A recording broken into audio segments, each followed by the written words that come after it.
If your client doesn't trust you, nothing you say or sell will matter. Let me show you how I earn the trust of my clients in the first 2 minutes. I'm sharing these principles with you from my work as a therapist and mentor, but I believe they can be applied to any area where trust matters: leadership, sales, corporate, relationships, etc. And before we even move forward, let me tell you why should you trust me. My name is Oksana. I'm a body therapist and mentor, and for many years, 10 plus years, I've been working in a very close proximity with people where their trust in me is essential for profound, meaningful, and deep work. And there is another thing I would like to mention before we move on to the steps that I promised you is, let's assume that your product is excellent, because I'm not teaching you to manipulate clients into some product that doesn't serve them. I'm teaching you how to earn their trust a bit faster, assuming that your product can deliver what they are looking for. Okay, we got this out of our way. Let's move on. First of all, when I'm going to meet my clients, when I'm going to open the doors for my clients, I always do it myself. The first thing I state is their name. I don't ask for their name. I know who I am expecting and I state their name firmly. Meaning, I don't say, Robert, are you a Robert? No, I say, Robert, hi, I'm Oksana. Like, I make them feel immediately in the first second of our interaction that I'm expecting them, that I know who they are. If, and that happens, there is a name that I don't know how to pronounce, I will say my name first and I will say, I'm sorry, could you tell me how can I pronounce your name correctly? And they will say it to me and I'm going to repeat it in my best abilities. But other than that, if there is no very confusing name that because of my cultural background, I don't know how to pronounce. For example, I'm originally from Latvia, so I might not know how correctly pronounce Asian names. I will introduce myself first, firmly, and I'm going to apologize and say, please tell me, how do I pronounce your name correctly? And during that time, welcoming the clients, I look straight into their eyes, and depending on my mood, depending on the person in front of me, I check immediately who is the person, the culture of the person, their posture, how their mood. And I might be more cheerful or less cheerful. So that's something that you really have to develop and refine, that social person-to-person awareness. You should be able to read the person very, very fast. Independently, if you work in the therapy space, if you are a body worker, if you work in sales, if you work in if you are selling properties in Dubai, it doesn't matter. Develop, refine that skill to read the person in front of you as fast as possible. And before you get there, you will make mistakes, and that's okay. Give yourself permission to make mistakes. That's how you learn, that's how you get better. So, no judgment here. Trying and learning. The step number 2. I have met them, I have greeted them. Now we are moving towards my therapy room where the session is taking place. It could be your meeting room, it could be an apartment where you are going. If you're selling property, I mean. So, look, in that moment when I'm leading them into my therapy room, I want to emphasize the word leading. I will always walk in front of them. And me walking in front of them signals indirectly to their subconscious mind that I'm here to lead them towards where they want to go. In my case, people want to go towards more freedom, towards more ease, towards more health, towards more fulfillment in their life. And I'm showing them immediately from the first moment of interaction that I am here to lead them where they want to go. And when you walk in front of your client, be aware of your posture, be aware of your gait, how slow it is, how fast it is. Be aware what your arms are doing when they are like hanging by your sides. Be aware of your head posture, how you keep your head. And again, you have to develop the ability to read your client, because how you move will greatly depend on, I want to say, energetical field of the person you are meeting, but not necessarily energetical field. I don't want to complicate this video about what is pranic, energetical field, and so on. But like, notice their mood, notice their state. Because the way I'm gonna walk with some person who is in deep grief and some person who is like very macho, these are two very different things. One thing stays very constant. I'm very grounded in who I am. I'm solid. Nothing can throw me out of my center, and my posture signals that. Point number 3. When we enter into the room, in my case, therapy room, in your case, let's assume meeting room, I say to my client where they should sit. I invite them to have a seat. But I very often notice that people like have a seat and there are 10 chairs. Where I'm supposed to have a seat. It makes my brain panic. What happens when your client's brain panics?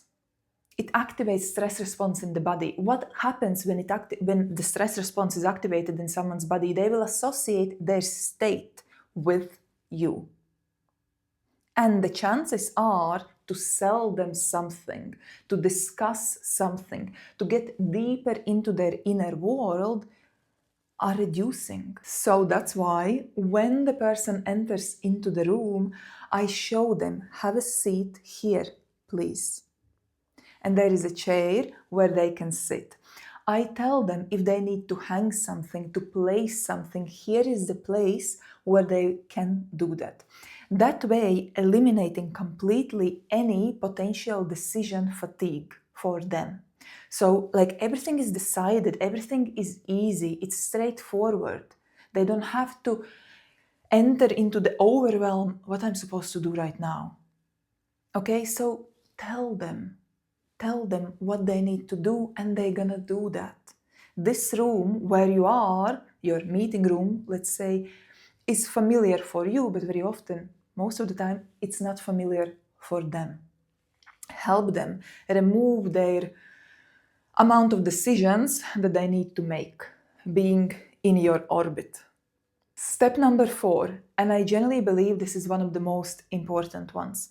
When they sit down, I take my chair in front of them and I sit in front of them. So I take the seat in front of them. I make that action in front of them. Why? That way, signaling to their subconscious mind that my full attention is for them. I am giving them my presence, my attention, my focus, my availability. Like, I am here for them. I specifically place the piece of furniture, the chair, in front of them in the moment when they are already in the room. And that simple action signals to their subconscious mind that she's here for me, which is rare luxury nowadays. Step number 5. When I am seated on the chair, I watch my body language. I'm all the time very aware of my body language. First of all, I never cross my legs, my arms, or my hands. The second thing is also very important. I see it all the time in conferences, in meetings. People start to move their feet. Why? Because they are stressed. But become very aware of what your body is doing. Learn to regulate your nervous system. Do shaking practice, do meditation, do breath work before meetings. I have a somatic reset practice. Go and join. The link is in the description of this channel. It's reset.nalamethod.com. And in 15 minutes, you will be able to completely reset your nervous system. It works, it's amazing. Me personally, I use it often. The third thing about your body is your posture. So, I sit on a chair that doesn't have spine, so I don't have an opportunity to lean back. But if you are sitting on a chair where you can lean back, don't. Please maintain your posture, maintain your broad shoulders. Signal to the person in front of you that you have a strong, solid axis within you, that you can be a strong pillar for them. Signal them that you have grace, that you have confidence. If your posture is unconfident, they're not gonna trust you. Like, signal them that you have strength, that you have abilities, that you have knowledge, that you can lead them towards their vision. And thing number 4, when I speak, I never lean forward. I stay where I am and I allow my words to land. When client speaks, there will be certain moments when I will lean forward. That way, signaling to their subconscious mind that I'm welcoming the information that they are sharing with me. Especially in moments when they share something from depth, something vulnerable, something more personal. In those moments, I will probably lean forward, signaling them that their information, that themselves as a person, are welcomed. I often see in business meetings, in sales meetings, that people who are wanting to sell something, when they speak, they lean forward. It feels terrible, it feels very invasive, it feels like, you feel rejection in those moments. So don't do that. Instead, give space for your client to talk, to tell you the more information, and welcome that information by slightly leaning forward. Okay, let's move through all the steps we talked about.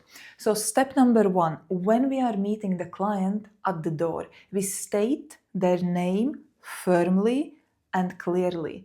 We don't ask, we state.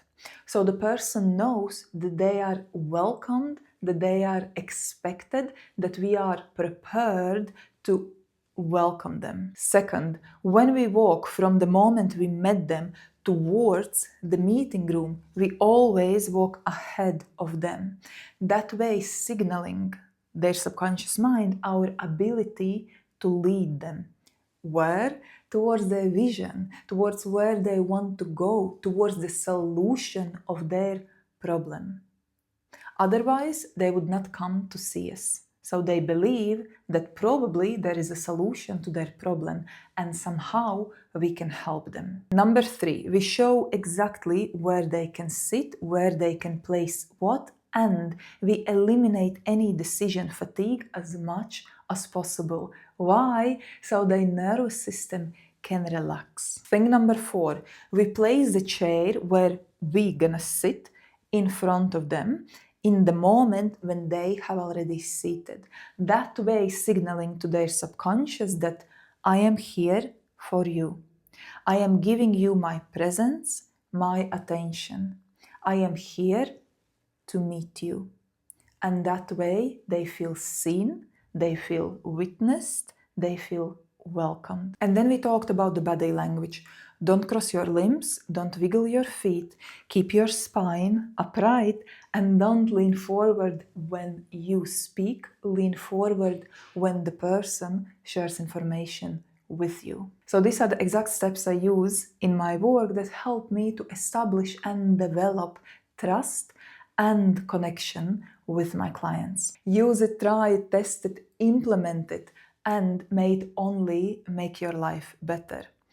If you have a specific question about one of the steps, about the details of the step, please leave the comment below and I'm going to reply to all the comments. Other than that, thank you so much for watching. Thank you so much for listening. Like, subscribe, comment, do all the things that are necessary to do on this platform. They put a lot of effort making this video. And I'm going to see you in the next video. I wish you well.